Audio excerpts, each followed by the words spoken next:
Olá pessoal, meu nome é Rafael e vamos agora para mais um vídeo das nossas discussões em torno de planejamento urbano.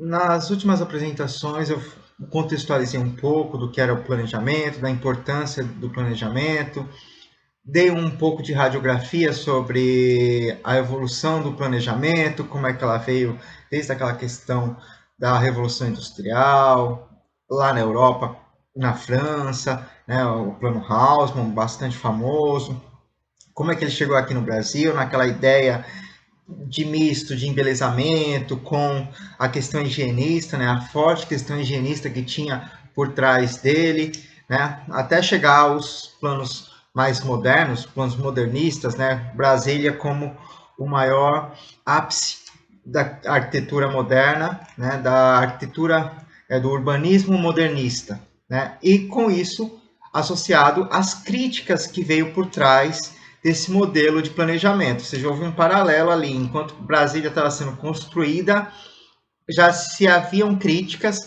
em torno desse modelo de cidade que acabava de ser construída, né? E hoje eu vou dar continuidade a essa discussão. Né? Eu vou fazer um paralelo do que aconteceu no momento seguinte após a construção de Brasília e o que já vem acontecendo mais recentemente. Então, é uma contraposição entre o que a gente chama de planejamento integrado, né, daquela época, e o planejamento estratégico. Claro que há outras vertentes de planejamento que vamos ver mais à frente em outras discussões, mas hoje a gente vai discutir um pouco o que é esse planejamento integrado, o que foi o planejamento integrado e o que também se consubstancia como sendo o planejamento estratégico. Então, Brasília é inaugurada em 1960, né, naquela ideia desenvolvimentista de Juscelino Kubitschek, né, de 50 anos em 5. Então, ele constrói a cidade de Brasília, né, não é nada que vem da cabeça dele, vou construir Brasília porque eu quero construir Brasília assim do nada. Mas era uma discussão que já vinha desde o período imperial, de transferir a capital do Brasil do Rio de Janeiro para uma área mais central, que pudesse possibilitar essa questão de integração nacional. E quando Juscelino se candidatou a presidente, ele veio com essa ideia: sim, agora eu vou transferir a capital, e de fato foi o que aconteceu. Então, foi promovido o concurso com a vitória de Lúcio Costa, né?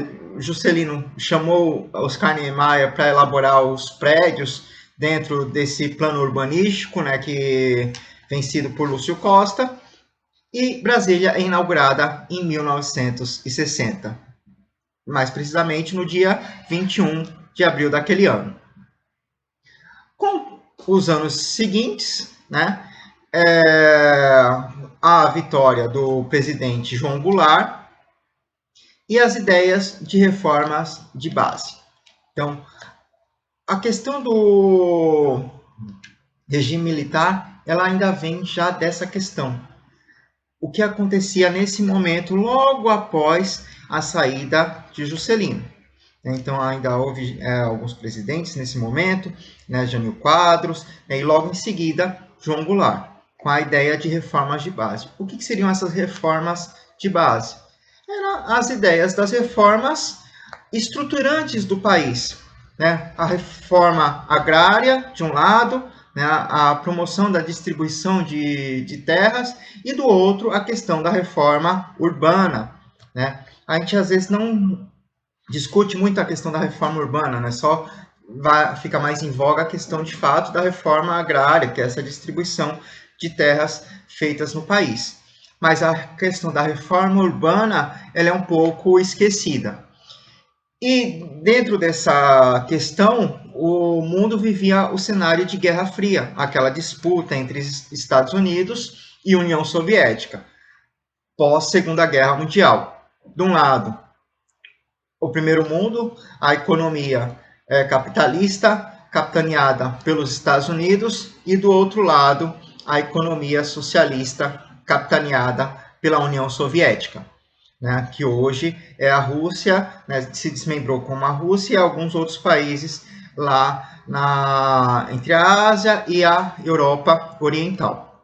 Então, nessa disputa de Guerra Fria, essa disputa armamentista, vários países também meio que capitaneados pelos Estados Unidos tentavam combater a disseminação do socialismo e do comunismo aqui na América Latina. Né? Tanto que o único país que conseguiu, de fato, se estruturar como um país socialista foi Cuba. Né? Os outros países começaram a promover algumas ditaduras, alguns movimentos de direita, né? Principalmente direita armada, como eu disse, capitaneada pelos Estados Unidos, com o intuito de combater o comunismo aqui no Brasil. E a ideia de reformas de base vinha basicamente dessa linha ideológica, né? Ou seja, uma linha mais socialista. Então, como forma de se combater, nós temos que combater o socialismo. Combatendo o socialismo, nós temos que tirar esse governo que está no poder. Né? Então, várias organizações da sociedade civil brasileira se uniram naquela época e fizeram com que houvesse o afastamento do presidente João Goulart e, posteriormente, assumiu o poder os militares. Então, foi instalado entre março e abril daquele ano, né, de 1964, a ditadura militar aqui no Brasil. Então, toda aquela ideia que se tinha de reformas de base, basicamente, foram desestruturadas, né? Se acabou com essa ideia, na ideia de que não podemos instalar um comunismo, um socialismo aqui no Brasil. Não só aqui no Brasil, também como vários outros países da América Latina, né, também seguiram a mesma linha, né? Argentina, o Chile com Pinochet, Paraguai, entre outros países. E o que aconteceu basicamente aqui no nosso país? Em 64, assumem os militares e dentro dessa lógica, né, como forma também de se chamar mais a população para o seu lado e que a população de fato apoiasse o que eles estavam fazendo, né, também tinha que se planejar alguma coisa para que a população criasse um certo vínculo, uma certa admiração e acabasse apoiando o regime por hora instalado. Com isso, foi estruturado um sistema de planejamento dentro do governo federal. Esse sistema de planejamento ele tinha como base a estrutura do Serviço Federal de Habitação e Arquitetura e Urbanismo, o chamado CERFAL. O CERFAL é um órgão do governo federal criado ainda em 1964.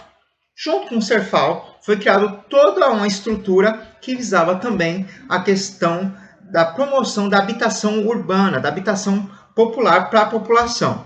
Claro que não é aquela ideia de disseminar para todo mundo, mas sim para alguns nichos bastante restritos da população e também com características bastante marcantes dentro desse sistema. Então, de um lado estava o CERFAL, que tinha basicamente a ideia de promover o planejamento dentro do governo federal. E, junto com esse sistema, o Sistema Nacional de Habitação, que tinha como base o Banco Nacional de Habitação, né, o famoso BNH. Então, o que era esse planejamento integrado? A ideia era promover, de fato, um amplo sistema de planejamento, até com o desenvolvimento dos Planos Nacionais de Desenvolvimento, os PNDs. Né? Então, a ideia, né, também dentro desse sistema, era promover os chamados planos diretores. Os planos diretores integrados. Né? Só que qual era a característica desses planos diretores? A gente vai ver um pouco mais à frente que ele vai diferenciar dos atuais planos diretores desenvolvidos atualmente. Então, eram planos que tinham como característica principal a sua forte característica tecnocrática, ou seja, eles eram planos elaborados apenas por técnicos. Não havia o que a gente chama hoje de participação popular. A população ela não participava para discutir os problemas urbanos, apenas técnicos voltados para a área de planejamento, seja arquitetos, engenheiros, economistas. Então se montava uma grande equipe, né, dentro dos governos, principalmente os governos estaduais, né, para promover e elaborar esses planos diretores. Então, se fazia um amplo diagnóstico urbano, né, levantava-se várias questões sociais e econômicas, né, e se estruturava esses chamados planos diretores integrados, ou planos integrados e tal. Planos de desenvolvimento integrado. Aí a característica era basicamente essa, né? Eram planos basicamente que só tinha um olhar, só tinha uma visão, a visão tecnocrática. Muitas vezes esses planos eles não, como se diz, eles não se reverberavam, eles não se espelhavam no que de fato a sociedade precisava. Por quê? Porque ele era visto apenas pelo lado técnico, o lado de números, o lado quantitativo, né? Às vezes representados em mapas e tal. Só que eles ficaram popularmente chamados como planos de gaveta. Por quê? Porque eles eram tão generalistas, tão homogêneo a característica desses planos, que a sua aplicação se tornava inviável. Ou seja, eram planos que acabavam que não tinham como se aplicar de fato, né? Já que havia essa grande generalização em relação a esses planos. Claro que ao longo do tempo houve algumas modificações dentro dessa característica, né, dentro desse modelo de planejamento, né, mas são planos que foram bastante contestados e que depois se viu que não se refletia a realidade, mesmo com esse amplo diagnóstico, né, às vezes eram volumes e mais volumes de material que era produzido, mas que ele não tinha como aplicar porque a dinâmica urbana era muito mais rápida, né, do que o plano de fato poderia espelhar essa realidade local. Então foram planos que não deu grande sucesso. Em paralelo foram também desenvolvidos os planos de desenvolvimento, os planos nacionais de desenvolvimento, que eram também planos que tinham essa visão integralista, né? Primeiro, já havia acontecido o processo de mudança da capital. Ela já tinha saído do Rio de Janeiro e já tinha ido para Brasília, ou seja, havia já essa centralização. Ainda durante o período de Juscelino Kubitschek, houve a elaboração de grandes obras que promoveu também, de fato, essa ampliação da malha urbana, da malha viária por todo o país, né? E consequentemente já começou esse processo de integração nacional. Só que ainda precisava ocupar a terra, né? Não adiantava apenas a transferência da capital, as obras de infraestrutura, mas também tinha que ocupar esse lado do país que ainda estava bastante desabitado. Haja vista, a ocupação territorial brasileira ela se dava basicamente ao longo da costa brasileira, ao longo do litoral, né, que é onde a gente vê a maior concentração populacional e o maior número de cidades, né, nos estados que margeiam o Oceano Atlântico. Então, o interior ainda era considerado bastante vazio. Nessa época também foram promovidos os planos de colonização. Então, associado aos planos urbanos, né, aos planos diretores integrados do ponto de vista urbano, também tinha os planos de colonização, os planos integrados de colonização, chamados PICs. Então, foram promovidos duas grandes ondas de planos de colonização, uma mais próxima do Pará e a outra numa fronteira mais ao sul da região norte, né, basicamente no estado de Rondônia, ao longo das margens da BR-364. Então, houve um grande incentivo para a colonização dessas duas regiões, no Pará e em Rondônia, que ainda eram regiões que ainda estavam bastante desocupadas, né, que não havia essa ocupação maciça da população. Então, o governo federal incentivava que a população, né, de outras regiões migrassem para essas áreas, de fato desmatassem a floresta amazônica, né, nicho de fronteira da floresta e promovessem a colonização, ou seja, você chegava, desmatava ou ocupava a terra, né? E o governo ia regularizar esse processo de ocupação da terra nessas duas regiões. Então, foi basicamente como essas regiões mais ao interior do Pará e também no estado de Rondônia começaram a se ocupar, começaram a se desenvolver, a crescer, ao surgir as novas cidades nessa região. Posteriormente a esse período, né, mais ou menos na década de 80, nós começamos a verificar já uma abertura política. Né? Essa abertura ela começa ainda no final da década de 70, no governo Figueiredo, e ela vai se estruturar durante toda a sua gestão, até culminar em 1985 com o processo político de Diretas-Já, que não foi tão sucedido do ponto de vista de abertura já naquele primeiro momento, mas que houve a eleição ainda de caráter indireto, né, já que a ementa Dante de Oliveira ela não passou no Congresso, né, não foi aprovada. Então, essa primeira eleição ela ainda foi, mesmo sendo por civis, ela foi realizada apenas pelos congressistas. Né? Houve dois candidatos, de um lado, Paulo Maluf, né, apoiado pelos governantes do regime militar, né, apoiado pelos militares, e do outro lado, o civil Tancredo Neves, que de fato foi quem ganhou a eleição. Só que também, antes de assumir, houve um problema, né, Tancredo teve problemas de saúde e veio a falecer. Então, quem de fato assumiu foi José Sarney, que era o seu vice. Depois eu vou falar basicamente desse processo de transição, né, e a volta dessa ideia de reforma urbana, né, que tinha sido visualizada lá atrás, ainda durante o governo de João Goulart. Nas próximas discussões eu tento voltar, porque a partir desse momento é que vai de fato se discutir a questão do Estatuto da Cidade e o que a gente tem nos planos diretores atuais, né, o modelo atual de planejamento. Só que, posteriormente a isso, né, houve, durante esse período de abertura, a discussão também de um novo modelo de planejamento, que era o chamado planejamento estratégico.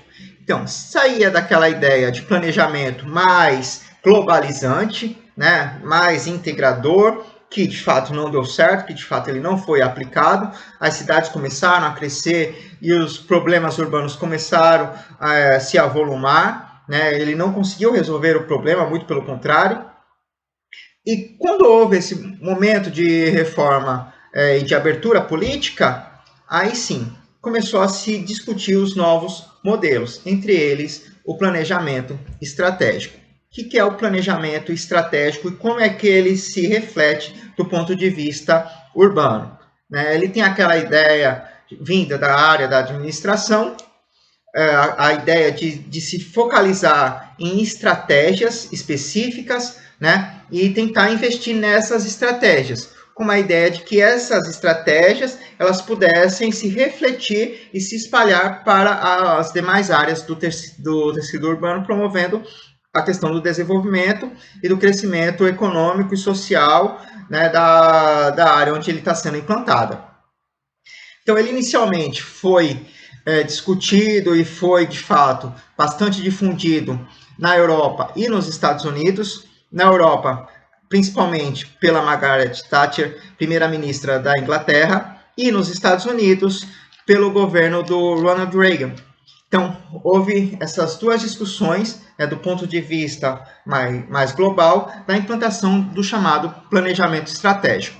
Então, algumas cidades, tanto da Europa quanto da América do Norte, né, até chegando ao Canadá, elas implantaram essa ideia de planejamento estratégico em algumas áreas urbanas dessas cidades. Então, as cidades também passavam por processos de reestruturação urbana e algumas áreas que a gente chama centrais, começavam a ter um processo de esvaziamento urbano.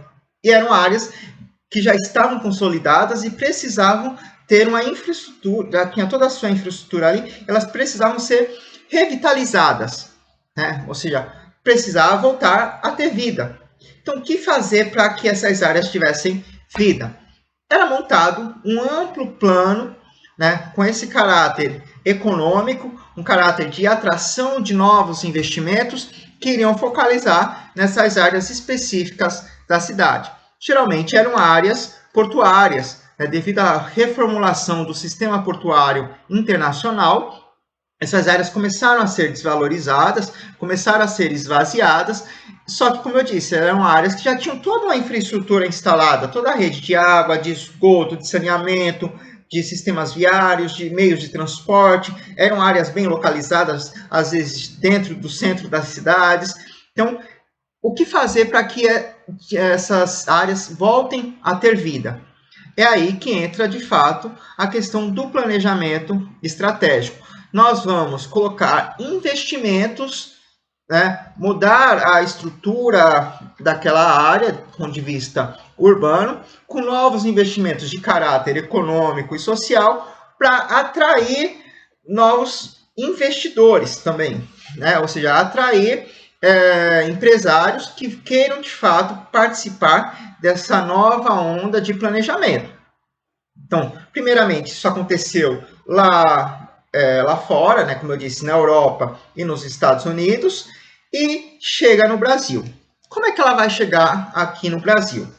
Primeiramente, já também com essa ideia vinda lá de fora, né, Barcelona é escolhida para ser sede das Olimpíadas de 1992.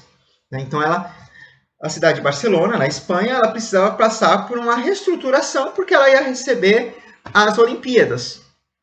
E, naquele momento, né, os governantes, o prefeito, né, junto com algumas outras pessoas, contrataram, chamaram uma equipe de planejadores para montar uma estratégia de como fazer com que Barcelona ganhasse essa visibilidade internacional, até porque ela ia ser sede de um grande evento internacional que ia promover um amplo processo de divulgação da cidade a nível mundial.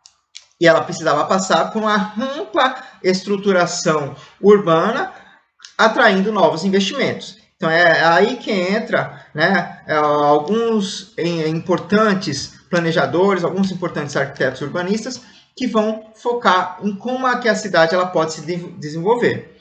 Né? Entre eles, o Jordi Borja, né, que estava dentro da equipe da prefeitura, e ele vai ajudar nessa promoção de Barcelona.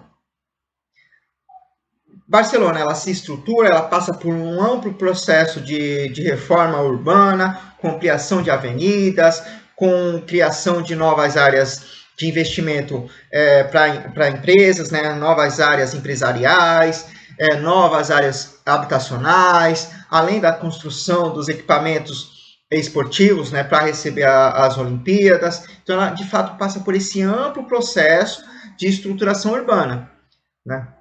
Em 92 é realizado a Olimpíada e ela é tida como uma das cidades que teve mais sucesso na promoção do evento. Consequentemente, pós-evento, a cidade conseguiu de fato atrair grandes investimentos, atrair um número considerável de turistas, de fato, por causa do que aconteceu, e ganhou uma grande visibilidade a nível internacional. Com isso, a ideia que foi implantada em Barcelona, ela começa a ser vendida, né? A ideia de planejamento estratégico, ele começa a ser vendido a nível mundial. Vendo essa possibilidade, o prefeito do Rio de Janeiro, na época, contrata a equipe de Jordi Borja para montar o primeiro plano estratégico para a cidade do Rio de Janeiro. Então, é implantado, é promovido um amplo planejamento para a cidade do Rio, também com a ideia de ser sede das Olimpíadas. Então, nesse momento, né, em 96, Atlanta foi a sede das Olimpíadas lá nos Estados Unidos. A partir desse momento, já com a participação da equipe de Jorge Borja, é montada uma estruturação para que o Rio de Janeiro se candidatasse. E foi de fato o que aconteceu. O Rio de Janeiro ele se candidata para ser sede das Olimpíadas de 2004, né, que foi vencida por Atenas, na Grécia.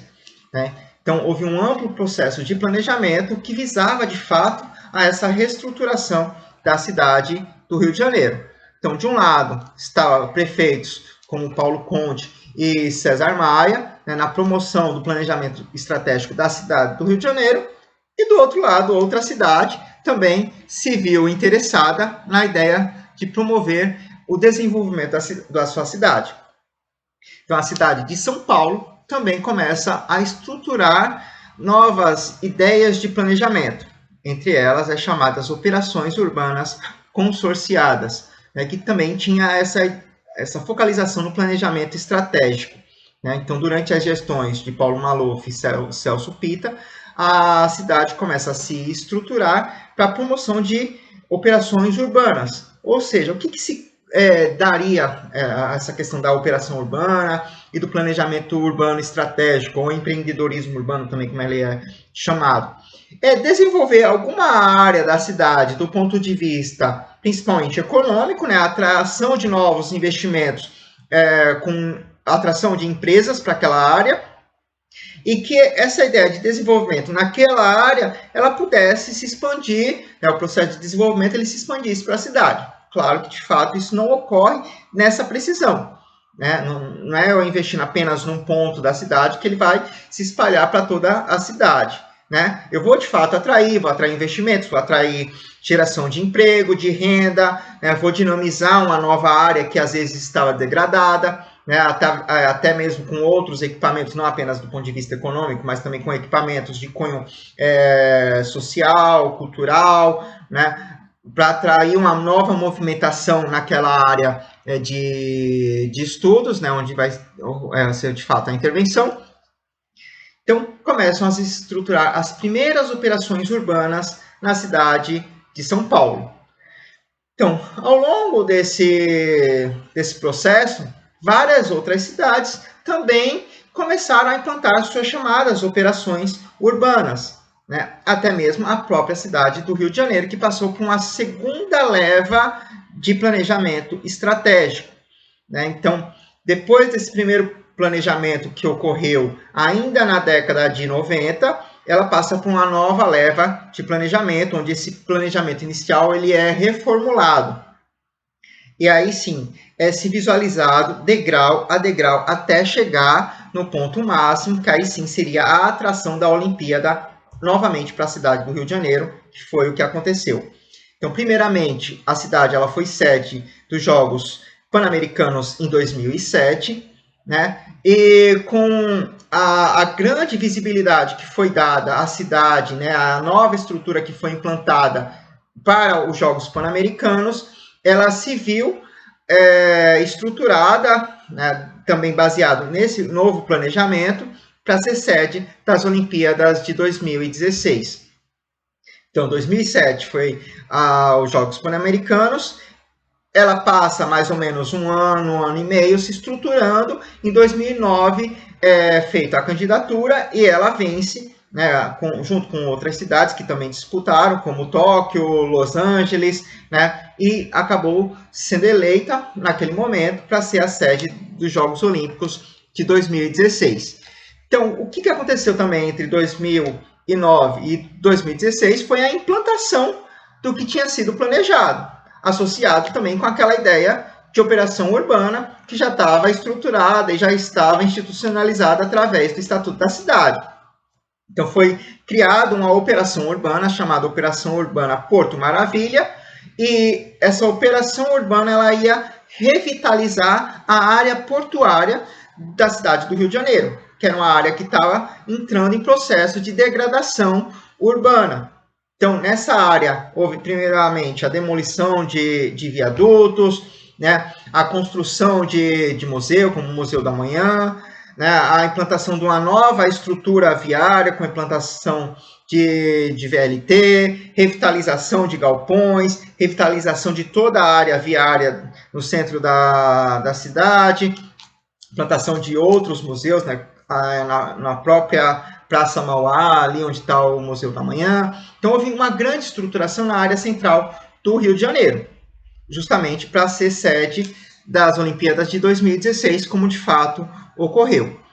Então, o que a gente tentou discutir, né? Primeiro, aquela ideia de planejamento mais centralizado, integrado, né, que de fato não deu certo, porque ele tinha uma forte centralização política, né, e bastante tecnocrático, e essa ideia de planejamento estratégico que visava focalizar na estrutura, no planejamento de uma certa área da cidade, né, primeiramente implantado em países da Europa, né, como a Inglaterra, Estados Unidos, posteriormente com Barcelona, que deu essa visibilidade a nível mundial, chegando no Brasil, né, com a ideia de operação urbana feita em São Paulo, e depois também com a ideia do Rio de Janeiro também de ser sede de Olimpíada, né, como ocorreu em 2016, implantando uma operação urbana consorciada também, a Operação Porto Maravilha, que promoveu essa reestruturação da cidade do Rio de Janeiro. Nas próximas discussões, eu vou dar enfoque também nessa questão do planejamento voltado mais para a questão da participação, né, com essa ideia que veio da questão da reforma urbana, né, o que ocorreu de fato, né, entre 1964 e depois na década de 80, até chegar no Estatuto da Cidade e nos novos planos diretores. E mais à frente, as outras discussões e também em relação à questão do planejamento. Então, tchau, pessoal, e até a próxima.